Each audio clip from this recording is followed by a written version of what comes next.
Assalamualaikum warahmatullahi ta'ala wabarakatuh. Untuk pada hari ini, saya, Cikgu Muhammad Suhaimi Muhammad Syahid akan mengajar matematik tahun 2, yang mana kita akan belajar mengenai tajuk mengenal nombor bulat sehingga 1000. Objektif pelajaran bagi tajuk kita ini ialah yang pertama, membaca nombor dalam perkataan. Yang kedua, menyebut nombor dalam bentuk angka. Dan yang ketiga ialah memadankan angka dengan perkataan. Menamakan nombor bulat hingga 1000 merupakan tajuk pertama di dalam buku teks matematik tahun 2. Di sini kita akan mulakan yang pertama ialah menyebut nombor dalam perkataan. Kalau kita perhatikan di dalam kotak sebelah kiri anda, didapati terdapat sa, puluh dan ratus. Untuk makluman, untuk pengetahuan murid-murid, pada tahun 1 yang lepas, matematik tahun 1 belajar mengenai sa dan puluh sahaja. Jadi untuk kelas tahun 2 ini,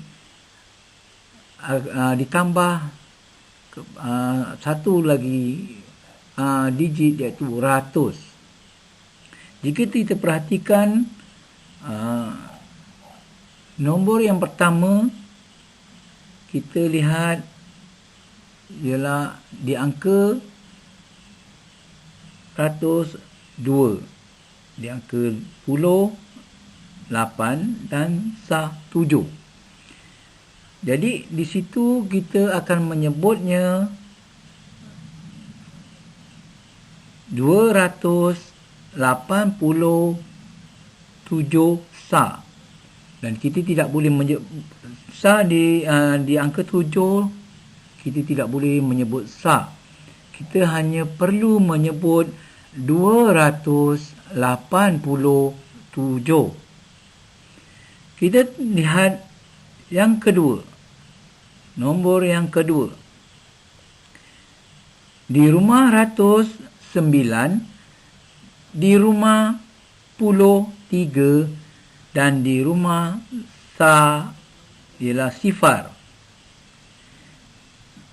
Di sini kita akan menyebut ialah 930 sifar sa. Kita tidak boleh menyebut sifar sa, tapi kita akan menyebut 930. Bagi nombor yang ketiga, iaitu di rumah ratus 5, di rumah puluh sifar dan di rumah sa 2. Dan kita akan menyebutnya ialah 500 sifar puluh 2 sa. Dan kita kena menyebutnya 502. Sifar di tempat puluh, kita tidak perlu menyebutnya. Jadi pada nombor yang keempat, di rumah ratus 7, di rumah puluh 1, di rumah sa 1. Jadi kita perlu menyebutnya 711 sa dengan sebutan 711. Jika kita lihat di rumah puluh 1 dan di rumah sa 1, kita akan sebut 11.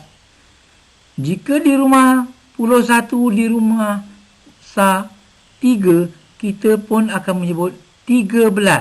13. Okey. Dan seterusnya nombor yang kelima, di rumah ratus 4, di rumah puluh sifar, dan di rumah sa sifar. Di sini kita akan menyebutnya ialah 400. Kita akan menyebutnya 400. Sebab puluh ialah sifar, sa ialah sifar. Jadi kita akan sebutnya 400. Saya harap murid-murid faham dengan apa yang cikgu terangkan ini. Kita lihat di sebelahnya ialah ejaan bagi setiap nombor-nombor yang diberi. Jadi murid boleh mengeja nombor-nombor tersebut dan menulisnya di bahagian sebelah. Baiklah murid-murid, seterusnya ialah menulis nombor dalam angka. Jika murid-murid perhatikan, di kotak sebelah kiri anda terdapat perkataan 435. 435. Jadi di sini perkataan yang tertulis 4, kita hendaklah menulis nombornya di sebelah kotak sebelah kiri dalam rumah ratus. Bagi nombor 3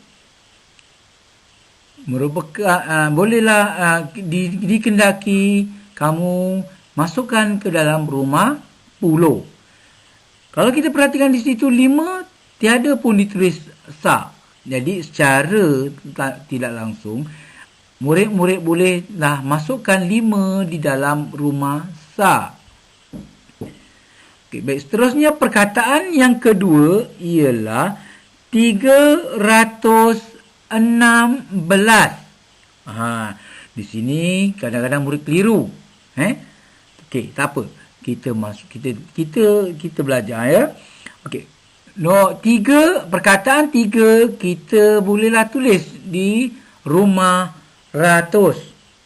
Dan bagi 16, seperti mana yang tadi saya telah terangkan tadi pada tajuk sebelum ini, ialah 1 di rumah puluh dan 6 di rumah sa. Itu 16. Jadi 316. Bagi nombor berikutnya ialah 108.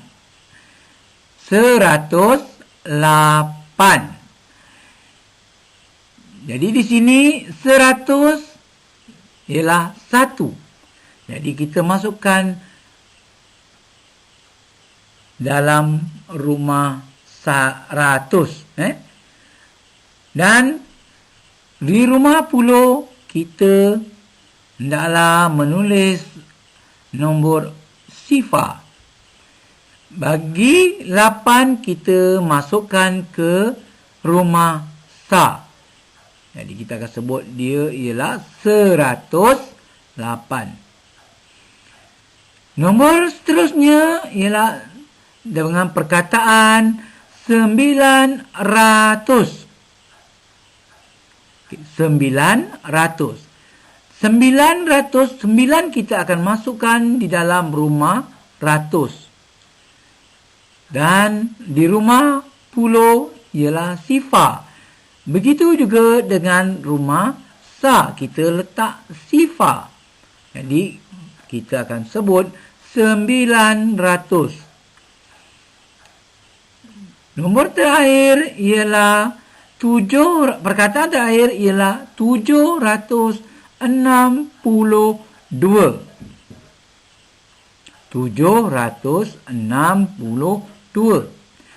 700 kita angka 7 kita masuk dalam rumah ratus.